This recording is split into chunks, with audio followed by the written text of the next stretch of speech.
باب ما جاء في تاجيل العصر.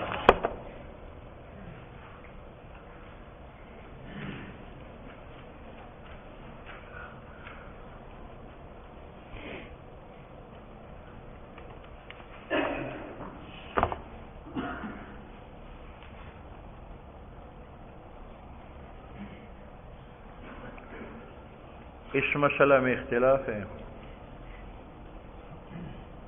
کہ نماز کے لیے مستحب وقت کون ہے. تو امام شافعی رحمہ اللہ کا مذہب یہ ہے کہ ہر نماز کا مستحب وقت جز اول ہے، جز اول ہے. اور اس میں حضرت علی رضی اللہ تعالیٰ عنہ کے روایات مستدل بناتے ہیں کہ حضور نے فرمایا علی 3 چیزوں میں تاخیر مت کرو. جب جنازہ تیار ہو فوراً پڑھاؤ، جب بچی بالغ ہو فوراً اس کا نکاح کراؤ، اور جب نماز کا وقت آئے تو فوراً نماز پڑھو. اس سے معلوم ہوا کہ نماز کے لیے بہترین وقت جز اول ہے. ٹھیک ہے. امام ابو حنیفہ رحمہ اللہ فرماتے ہیں کہ وقت اول نہیں ہے، بلکہ کبھی کبھی وقت اول مستحب ہوتا ہے، کبھی کبھی وقت آخر مستحب ہوتا ہے. اور جن روایات میں وقت اول آیا ہے تو اول سے مراد جز اول نہیں ہے بلکہ وقت اولا ہے، یعنی مستحب ہو. تو وہاں اول بمعنی جز اول کے نہیں ہے بلکہ اول بمعنی اولا کے ہیں. اور کیوں؟ اگر ہم اول سے جز اول لے لیں تو اس کا معنی کہ فجر کی نماز جز اول میں پڑھو. لیکن دوسری حدیث ہے اسفروا بالفجر فإنه أعظم للأجر، کہ خوب روشنی کرو صبح کی نماز میں. اب دونوں میں تعارض آیا. یہ اس لیے تعارض آیا کہ ہم نے اول سے جز اول لیا تھا تو اس نے تو جز اخیر بتا دیا تو تعارض آیا. اور اگر ہم اس اول سے اولا وقت لے دیتے تو اولا وقت کون ہے؟ روشنی ہے. ان دونوں کا تضاد نہیں. اسی طرح امام شافعی کہتے ہیں کہ ظہر کے لیے اول جو ظہر کا ہے، ہم کہتے ہیں اس سے مراد بھی اولا ہے. کیوں؟ اس لیے کہ اس کا مخالف حدیث ہے ابردوا بظہر فإن شدت الحر من فیہ جہنم. ظہر کی نماز مؤخر کر کے خوب ٹھنڈی کرو تاکہ جہنم کی گرمی سرد پڑ جائے، اس وقت پڑھو. اب اگر اول سے مراد جز اول لیا جائے تو ابردوا بظہر کے ساتھ اس حدیث کی ٹکر ہے، اس لیے اول سے مراد اولا لے لو تو اولا تاخیر ہے. ٹھیک ہے. اسی طریقہ سے اگر اول سے مراد جز اول لیا جائے تو اس کا معنی عشاء کی نماز جز اول میں پڑھو. لیکن اس کی مخالف حدیث ہے لولا اخاف علی امتی لاخرت العشاء الى ثلث الليل. اگر مجھے اپنی امت پر مشقت و تکلیف کا خوف نہ ہوتا تو میں عشاء کو ثلث اللیل تک مؤخر کرتا. اب یہ تعارض آیا، یہ اس لیے آیا کہ امام شافعی نے اول سے جز اول لیا تھا. ہم کہتے ہیں اس سے جز اول مراد نہیں ہے بلکہ اولا مراد ہے. بات سمجھ میں؟ امام شافعی رحمہ اللہ حافظہ کا بڑا تیز تھا. جب اس نے ایک حدیث سنی اس پر عمل کیا، دوسرے دن اس کی مخالف حدیث سنی اس پر بھی عمل کیا، تیسرے دن اس کی مخالف حدیث سنی اس پر بھی عمل کیا. اس وجہ سے امام شافعی کا ایک مسئلہ میں 4 5 قول موجود. امام ابو حنیفہ کی عادت یہ تھی کہ وہ ایک مسئلے کی تمام احادیث کو جمع کرتے. جب ان میں تعارض نظر آتا تھا تو پہلے تطبیق فرماتے تھے. تطبیق فرماتے. جیسے ایک حدیث میں ہے کہ حضور کاندھوں تک ہاتھ اٹھاتے تھے، ایک حدیث میں ہے کانوں تک اٹھاتے، ایک حدیث میں ہے سر تک اٹھاتے تھے، تکبیر پڑھتے تھے. تو امام شافعی کہتے ہیں یہ بھی جائز ہے، تو یہ بھی جائز ہے، تو یہ بھی جائز ہے. امام صاحب کہتے ہیں اللہ کے بندو، حضور علیہ السلام نے کان تک ہاتھ اٹھائے. جس نے انگلی کے سروں کو دیکھا وہ سر کے برابر تھے تو اس نے کہا کہ حضور سر تک ہاتھ اٹھاتے. جس نے انگوٹھے کو دیکھا کان سے لگے تھے اس نے کہا کان تک اٹھاتے. جس نے ہتھیلی کی جڑ کو دیکھا تو جڑ کاندھوں کے برابر تھی تو اس نے کہا یہاں تک اٹھاؤ تو تینوں روایت پر عمل آ جائے. یہاں بھی ہم اول سے مراد جز اول نہیں لیتے بلکہ جز اولا لیتے ہیں تاکہ فجر کی اول منافی نہ ہو اسفروا بالفجر کے ساتھ. ظہر کا اول منافی نہ ہو، ابریدو بظہر کے ساتھ، عشاء کی اول منافی نہ ہو، لأخرت العشاء الى سلسل لیل تک. بات آئی سمجھ.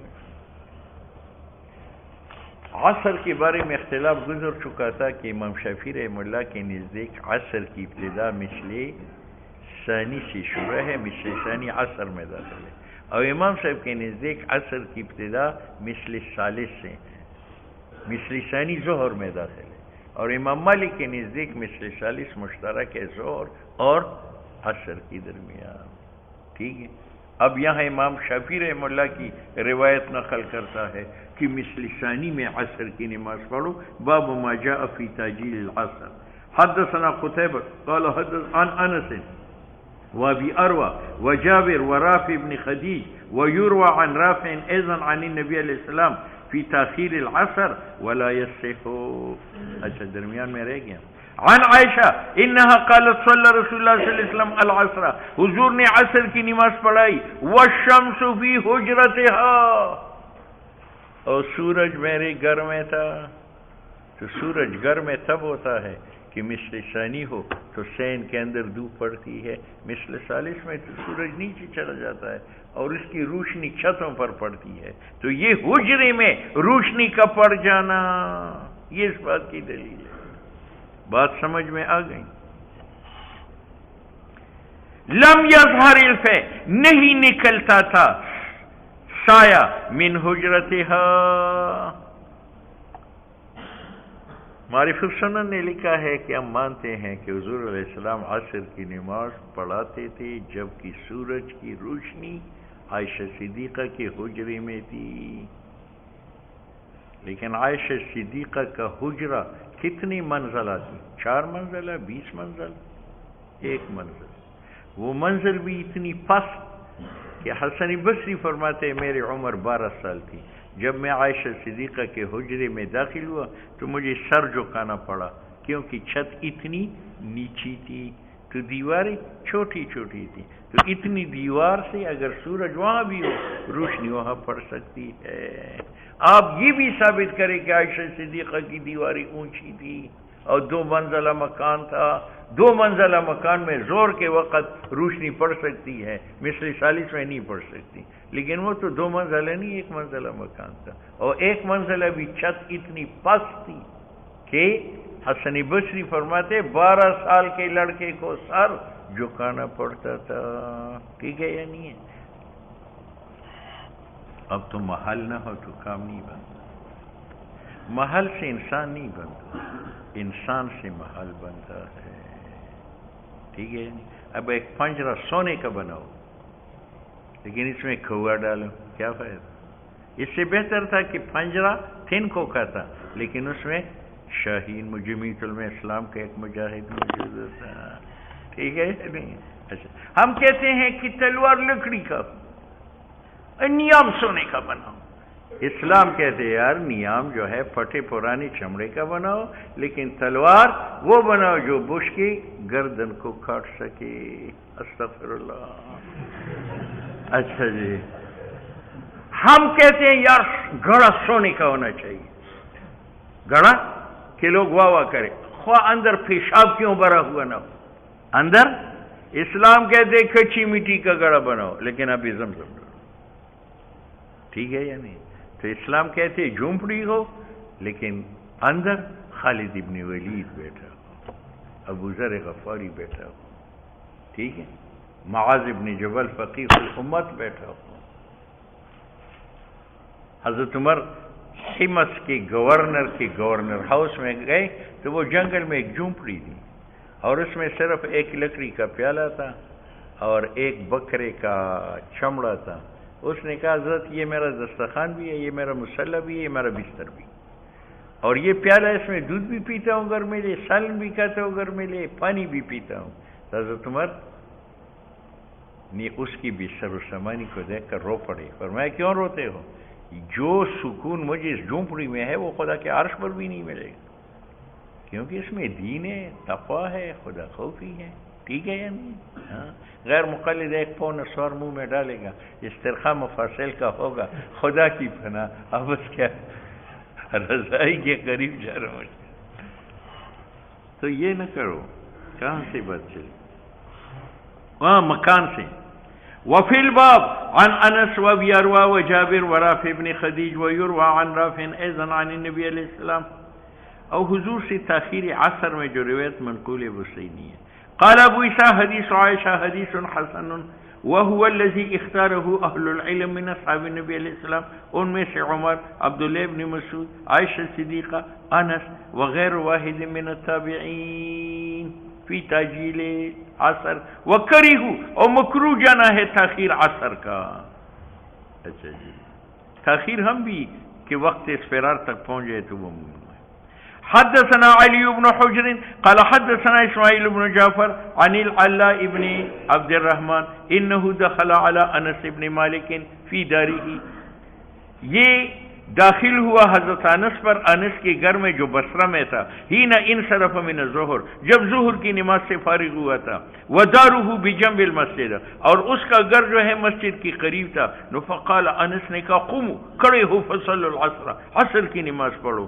قال فقمنا، ہم کھڑے ہو گئے، ہم نے نماز پڑھی. فلما انصرفنا، جب ہم فارغ ہو گئے، فرمایا میں نے رسول اللہ صلی اللہ علیہ وسلم سے سنا کہ یہ منافق کی نماز عصر ہے کہ وہ بیٹھتا ہے اور شمس کا انتظار کرتا ہے حتی اذا کان بین قرن شیطان، جب وہ شیطان کی سینگوں میں پہنچے یعنی غروب کے قریب ہو جائے. نو قام، کھڑا ہوتا ہے. فنقر اربع، 4 چونچ مارتا ہے، دوسری دے کرتا ہے. ہاں یہ منافق کی نماز، اس کو ہم بھی مکروہ سمجھتے ہیں. اسفرار شمس کے وقت عصر کی نماز مکروہ ہے. باب ما جاء فی تاخیر صلاۃ العصر، کہ یہ بھی جائز ہے. حدثنا علی بن حجر قال اخبرنا اسماعیل بن علیہ عن ایوب عن ابن ابی ملیکہ عن ام سلمہ قالت کان رسول اللہ صلی اللہ علیہ وسلم، نبی علیہ السلام اشد تاجیلا للظہر منکم، تم سے ظہر ذرا پہلے پڑھتی تھی. وانتم اشد تاجیلا للعصر، اور تم عصر کی نماز پہلے پڑھتے. حضور مثل ثالث میں پڑھتے تھے. یہ احناف کی دلیل ہے. باب ما جاء فی وقت نن وقت ہے. جاؤ دوستو،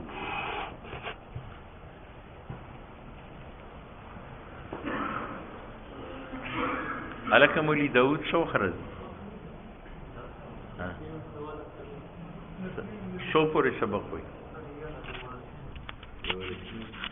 وہ تو ایسے سبق ہوئے